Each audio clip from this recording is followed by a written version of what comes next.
sou o Rogério Oliveira do Flight Studio. E eu, o Daniel Santina, do DB Studio. Hoje nós trouxemos nessa edição Márcio Menechini, do Estúdio do Meneca, aqui de Guarulhos mesmo. Seja bem-vindo, Márcio. Valeu, cara. Obrigado pelo grande convite. É uma satisfação muito grande. Acompanho todos os episódios do programa de vocês. É sensacional. Maravilha, legal, que bom. Indico para todos, né? Opa, que ótimo. Show de bola, é isso aí. Pra gente começar então, Márcio, fala um pouquinho do que você faz, como que é a sua rotina de trabalho para o pessoal te conhecer. Eu sou produtor musical, né? E tenho estúdio aqui. Então, assim, geralmente eu pego as bandas assim, eu não vendo o meu trabalho como estúdio de gravação, eu vendo mais como produção mesmo. Uhum. Ultimamente eu ando fazendo algumas coisas com engenharia de áudio, trabalhos que estão vindo assim, de outros estúdios, mas geralmente são artistas que vêm até mim. Então eu pego desde a pré-produção até a masterização final. Então normalmente o seu trabalho é de produtor, não de estúdio em si, né? O estúdio eu acabei montando por circunstâncias e... não é uma brincadeira muito barata, né? Porque sempre quer uma qualidade melhor, tudo, mas você vai tomando gosto pela coisa e aí acabei montando, não é assim uma coisa grande, mas hoje assim me funciona muito bem. Dá pra você fazer suas produções, trabalhar direitinho. Cara, um nível muito legal, né, meu? Isso é graças à nossa tecnologia de hoje, né? Sem dúvida. Ajuda. É legal você ver, você já falando graças à tecnologia de hoje. A gente chegou a comentar uma vez aqui em uma das edições, não me lembro qual, a gente estava falando justamente sobre a tecnologia que facilita muito essa vida pra gente, mas também por outro lado ela acaba deteriorando um pouco a qualidade das produções que são feitas, porque você pega muitas pessoas que não têm um conhecimento pelo menos básico, mínimo, para poder trabalhar, para poder produzir, gravar alguma coisa. E aí você encontra, infelizmente, aí muitas coisas que você ouve e não tem uma qualidade mínima, pelo menos, né? Eu acho que hoje, eu gravo já produtos desde dos anos 80, né? O primeiro trabalho que eu peguei e produzi foi em 89, que era uma banda que eu tinha chamado Dr. Hyde. Na época, assim, não havia essa ideia de home studio, né? De você ter um estúdio com uma baita qualidade que você tem hoje. 89. Não, eu comecei em 94, 97 já não tinha, mano. Não, 89 a gente gravava, não tinha nem a DAT, era DATzinho, era uma fitinha pequenininha. Uhum. E assim, os home studios era assim, ou era gravador de rolo, mais que tinha assim de canais era de 8 pistas, né? Uhum. Então assim, você gravava meio que tudo ao vivo, né, meu? Então assim, a gente já ia pro estúdio como o músico e assim, fazia, gravava, você tinha que arrancar som, aprender a tirar som ali no live mesmo, ao vivo, de tudo que você tinha. Isso é uma outra coisa legal, porque assim, você falou, você tinha 8 canais lá e não dava pra... parou, volta, faz de novo, volta, faz de novo. Então você tinha que ir com o negócio embaixo do dedo. Ensaiava pra caramba. E aí hoje em dia os caras chegam lá, nem sabe tocar música direito, bicho. Você tem que montar o cara, por isso a tal da produção hoje mudou um pouco o rumo, né? Porque antigamente sempre houve produtores musicais, mas eu creio que o papel do produtor musical hoje mudou, acresceu um pouco mais do que ele fazia antigamente do que tem que fazer hoje, né? Fazia, cara, acresceu muito, porque eu lembro que na época na época a coisa era muito segmentada, você não tinha o intermediário, ou você tinha os home studios que era muito ruim, né? Melhor que seja, que eram estúdios caros na época, não era coisa, o cara tinha lá antigamente era tudo muito o alto. Básico, eu lembro que no início dos anos 90 o básico o cara tinha uma mesa Tascam, né, que por sinal é uma baita mesa, mas o sistema de gravação para armazenar o áudio que era o problema maior, porque você não tinha, quem tinha hoje para comprar um gravador otário de 24 canais de 2 polegadas, era só estúdio. Os estúdios top, porque muitos deles, os estúdios, como você falou, não tinha estúdio de médio porte, ou você tinha os pequenos mesmo, home, ou você tinha os grandes, e esses grandes é que tinham essa estrutura. A vantagem que eu vejo é que não só para estúdio na época, a gente não tinha, por exemplo, eu vi o meu primeiro pedal Boss em 91, eu achei que aquilo veio do espaço. Eu não conhecia. A entrada de equipamento era foi depois do Collor, né? Que começou a... Depois do Collor. Ele fez isso de bom na verdade, acho que quando o Fernando Henrique entrou, acabou dando uma uma crescida nesse tipo de importação, né? De equipamentos, né? Foi porque o dólar estabilizou, né? Então, e aí, trocou o plano, foi para plano real e aí acho que começou a girar um pouco mais. Mas assim, isso de uma certa forma fez com que assim, quem é um pouco... Isso não é regra, né? Mas quem viveu um pouco mais daquela época, que o que você ouvia os discos... Uma coisa que eu estava falando com um cliente meu esses dias, que hoje a gente escuta música com uma qualidade muito ruim. Você entendeu? Os aparelhos reprodutores de música hoje, que o povo ouve em casa, assim, é muito ruim. A maioria hoje em dia não ouve nem em casa, né? Não, ouve na rua, com o celular e com fone. Fone muito ruim. Esses dias uma cliente, eu finalizei um trabalho, mandei pra ela chegou e falou assim, Márcio, mas eu tô ouvindo aqui, tá esquisito, não sei o que lá. Assim, aí comecei a perguntar pra ela, mas porque eu tava ouvindo em casa, ouvindo som, tudo quanto é lugar, tava um puta som. Eu perguntei pra ela, mas você tá ouvindo aonde? Eu tô ouvindo no meu celular. Falei, mas que fone que você tá ouvindo? Eu tenho um fone que eu comprei caro aqui. Eu falei, quanto é que você pagou? Eu paguei R$30 no fone, caro. Aí eu falei, então você traz o seu celular e traz o seu fone pra cá. Perdão, aí ela trouxe o celular, aí eu peguei o celular que tava ouvindo, falei assim, espera um pouquinho, tirei o fone dela, coloquei o meu fone, coloquei a celular dela. Uau! Muda, né? Você vê, então é assim, as pessoas estão ouvindo música com má qualidade. E os reprodutores, né, que você tem para ouvir também são de baixa qualidade. A má qualidade que eu falo não é nem assim de produção em si, é assim, ouvir música, por exemplo. O cara não presta atenção também, né? Não presta. O cara ouve no computador, a maioria Facebook, e tá fazendo uma série de coisas. Quando quer ver já era música. É diferente. Eu costumava ouvir música, eu sentava na frente do som, botava a música, eu ainda peguei uma parte que era vinil, sentava lá, ouvia o disco, depois começou CD, ouvia o CD, mas eu parava para ouvir. Então, hoje em dia ninguém ouve um disco inteiro. Não. Nem eu ouço um disco inteiro, não pego para ouvir um disco inteiro, como eu fazia antigamente. A gente tinha aqueles aparelhos antigos da nona, né? Como diz um brother meu argentino, aqueles system, aquilo era estéreo hi-fi, né, cara? Dolby Pro Logic, né? Então você ouvia naqueles aparelhos, aquele Sharp desse tamanho de madeira, com uma qualidade assim, absurda. Então hoje foi se perdendo isso e... É a parte ruim da tecnologia. Você vê, a tecnologia é aquilo que a gente a princípio começou a falar. A tecnologia veio e ajudou muito, principalmente a gente que trabalha com home studio, estúdios de pequeno porte, algumas vezes médio porte e tal. Varia muito pelo trabalho, mas a tecnologia é bom nesse ponto, mas por outro lado é o que a gente está falando agora. Né? Eu acho que a tecnologia ela fez uma coisa muito engraçada. Eu lembro que na época assim, todo equipamento de som que você ia comprar, isso nos anos 80, nos anos 90, por pior que seja, ele tinha uma qualidade muito legal. Hoje não. Hoje, assim, existem esses equipamentos com a baita qualidade, né? Que são aqueles home theater valvulado, aquelas coisas para alta fidelidade, para audio, mas assim, fez assim, ó, o que você tem hoje são aqueles microsystems, que a maioria deles é mono. Só dá grave, né? E eles são mono, né? São mono. A maioria deles que você compra, ele é um mono, porque para você fazer um equipamento estéreo, você tem que ter 2 amplificadores. Então, para baratear, eles põem um monte de luzinha, um negócio bonito. É mono. Eu até chego a comentar que o pessoal, os fabricantes hoje em dia, tanto de aparelho eletrônico como de qualquer outra coisa, fazem as coisas mais descartáveis possíveis. Haja visto os carros, né? A gente, só para fazer uma analogia, os carros também, antigamente você via aqueles carros, eram quadradão, design às vezes um pouquinho mais fake e tal, mas era parrudão, cara. Não era qualquer batidinha, qualquer encostada que você amassava o carro. Hoje em dia, se você tá saindo da garagem e rela no portão, é capaz de você perder uma porta do carro, porque... É exatamente isso hoje. Então, eu acho que as coisas estão bem mais descartáveis. Veja celulares, por exemplo.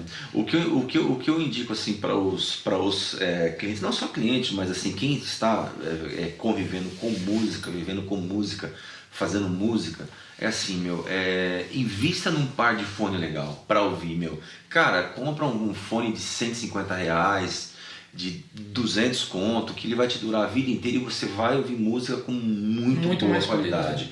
E aí tem muita gente achando o que é bom ruim e o que é ruim muito bom, porque não tem mais discernimento do que é coisa boa, do que é coisa ruim, porque é impossível o cara ouvir, sei lá, às vezes o cara chega mostrando um trabalho pra mim, pô, Marcelo, esse trabalho aqui, cara, liga o celular num falantinho desse tamanho assim. Você não tem como ouvir, né? Desculpa, mas...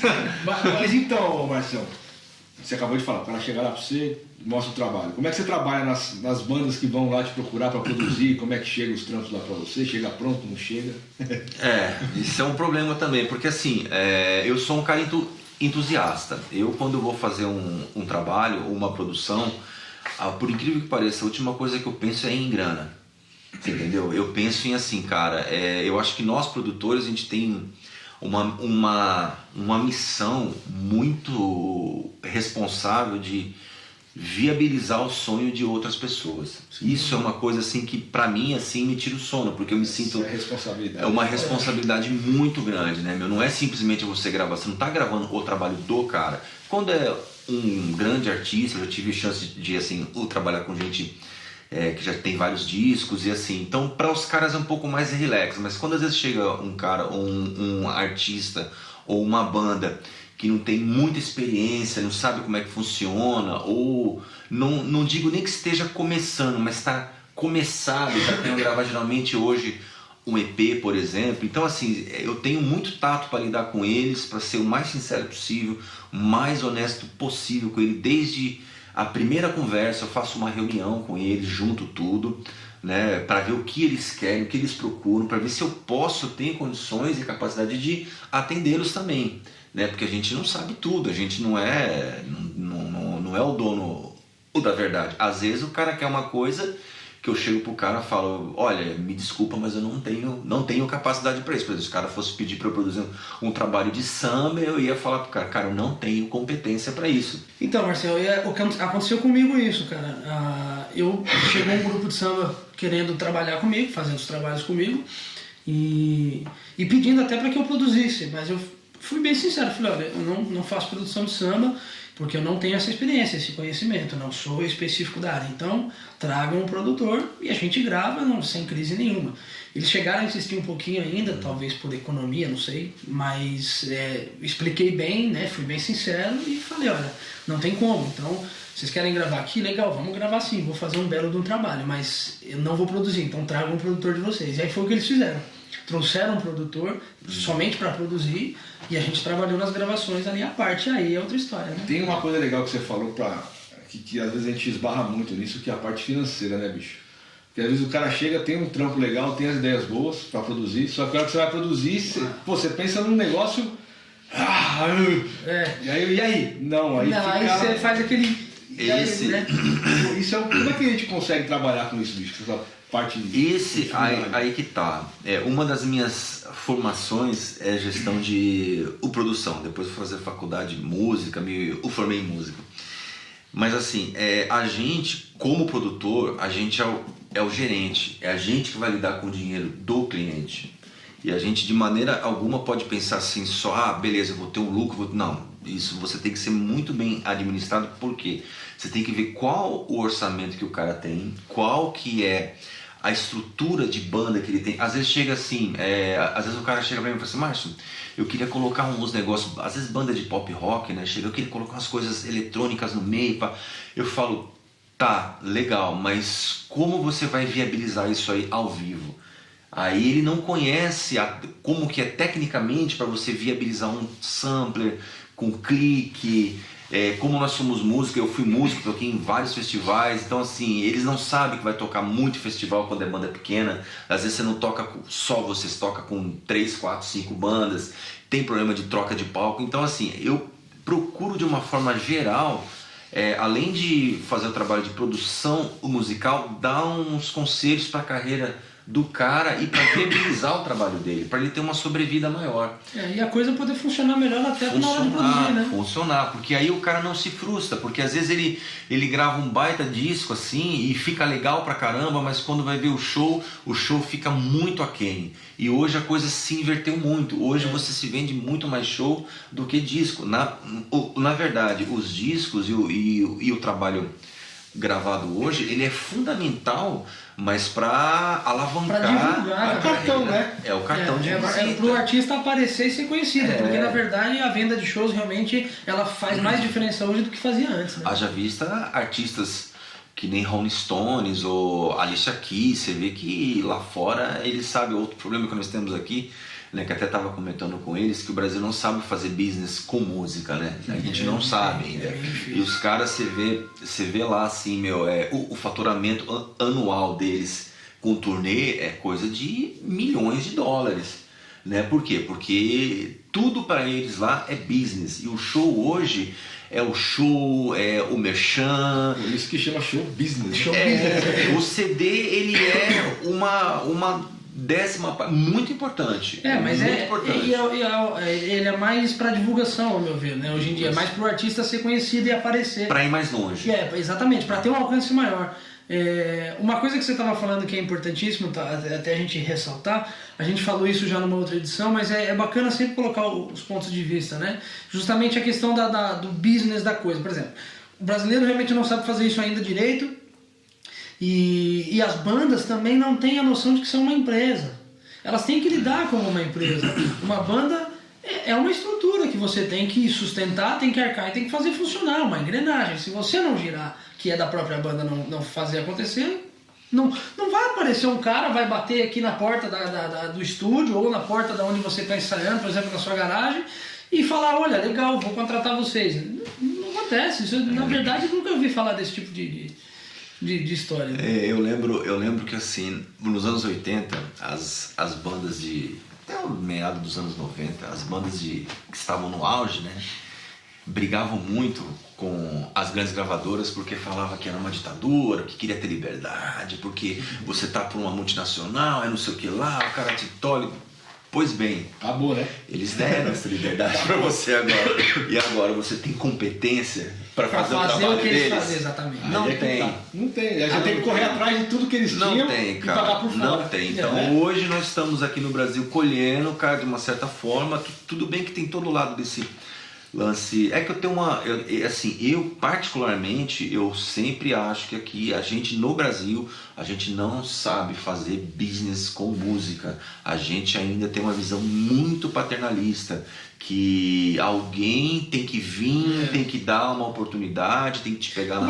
O Brasil é recente nisso mesmo, né? A gente tem uma caminhada bem mais curta do que outros países, como os Estados Unidos e alguns países da Europa, né? Então, só corrigindo um pouco, a gente não sabe fazer business com música no pop rock e no rock. No sertanejo, não. No sertanejo eles sabem fazer, eles aprenderam. Aprenderam, mas também há pouco tempo, né? Pouco tempo. Mas aí é que tá. Uma coisa que é interessante é justamente isso. O sertanejo se une, inclusive, né? Os artistas do meio estão sempre juntos. Sim. Juntos, que eu quero dizer, no sentido de apoio, de força, de união, de fazer acontecer. Como um todo, o sertanejo como um todo, não ele, aquele artista específico e tudo mais. O rock realmente ainda não tem isso. E já há muito tempo que... Eu às vezes eu fico me perguntando por que o pop rock... Porque assim, eu acho que o pop rock ele é o que une os dois públicos. O público, ele faz a junção, ele pega o público mais popular, que é o público geral, que ouve de tudo, sertanejo. Daí ele ouve um Skank, por exemplo, que é uma banda de Jota Quest, né? Pop rock. E o cara que às vezes curte uma coisa mais pesada também escuta. Então ele tem uma função muito legal no mercado de fomentar os dois lados. Então esse cara saiu do mercado. Nome, né? E deveria ser o mais... Esse cara saiu do mercado, porque eu tenho uma crítica muito severa, porque assim, as bandas mais assim conhecidas de pop rock, que eu não ouço mais falar, Skank, Jota Quest, Barão Vermelho. Elas mesmas podiam puxar outras bandas. Né? Eles estão se sentindo velhos, né, cara, eu acho, né? Você pega aí o Black Sabbath agora aí, os caras com 60 anos, 3 anos atrás lançaram disco novo. O Iron Maiden lançou um álbum duplo agora novo, os caras com 60 anos. Você pega o próprio Scorpions, lançou um disco novo, os caras com 70 anos de carreira.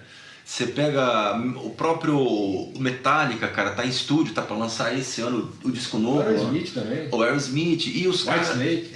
Tem um monte de gente. O Whitesnake e os caras... Então, e tem muita banda nova boa. Falando dessas bandas atuais, tem muita coisa boa, mas que não aparece. por dois motivos, pelo menos aqui no Brasil, né?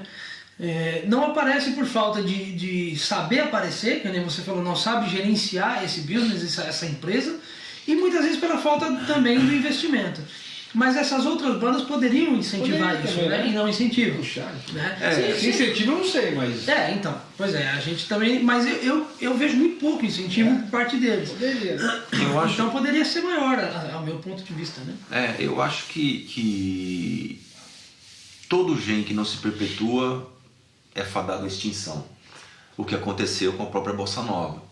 A Bossa Nova aconteceu isso. A Bossa Nova, por mais que quando eu falo isso aí nego estribuche, a Bossa Nova é uma linguagem morta. Não existe nenhum compositor hoje que compõe Bossa Nova. Se existe, não estou falando que não existe, mas se existe, não está mais na grande mídia, como esteve nos anos 60. Não aparece, né? Por quê? Porque foi caminhando, se fechou em meia dúzia de artistas e eles não se preocuparam em falar assim, vamos pegar gente nova, vamos colocar gente nova, coisa... E é por isso que eu falo, eu acho até que vira um certo monopólio isso, né? Vira Sim. A chamada panelinha, né? A gente vê isso até no underground, vê isso até fora nos backstage da vida. É uma coisa meio burra, né? Então, pois é, porque ninguém se perpetua. Por mais que eles fiquem ali, se fechem ali, acabam uma hora sumindo, não tem como. Isso houve com metal também. Sim, no geral, isso no geral, e não só aqui, né? Eu lembro que em 86 a gente ia num bar lá no Jabaquara chamado Rainbow Rock Bar, e lá a gente ouvia bandas que nem Centúrias, Atômica, Salário Mínimo, só a nata do metal, Santuário, puta várias e várias bandas. Tudo som autoral, né? Tudo som autoral, e o bar era sempre lotado. Aí depois se fechou em uma banda só, que eu não vou citar o nome porque não vem ao caso, e tipo assim, não, é tudo nosso. Aí as outras bandas foi o quê? Se desestimulando, falou assim, bicho, por que eu vou correr, você tá tudo fechado com os caras? E entra uma outra coisa que foi, isso que eu acho que mais nos anos 90, que foi o cover. Acho que mais pros anos 90. Foi daí pra cá, né? De repente a galera começou a querer só ouvir mais cover, o autoral começou a cair. Mas os músicos que tocavam autoral, ou na época, eles mesmos acabaram migrando para bandas covers, até pela uma necessidade de ganhar dinheiro. Então, e muitas vezes o público até quer ouvir um autoral e não tem. E quando você tenta inserir alguma coisa autoral no mercado, fica bem mais difícil. Não que não dê, mas tá bem mais difícil, né? Tá difícil.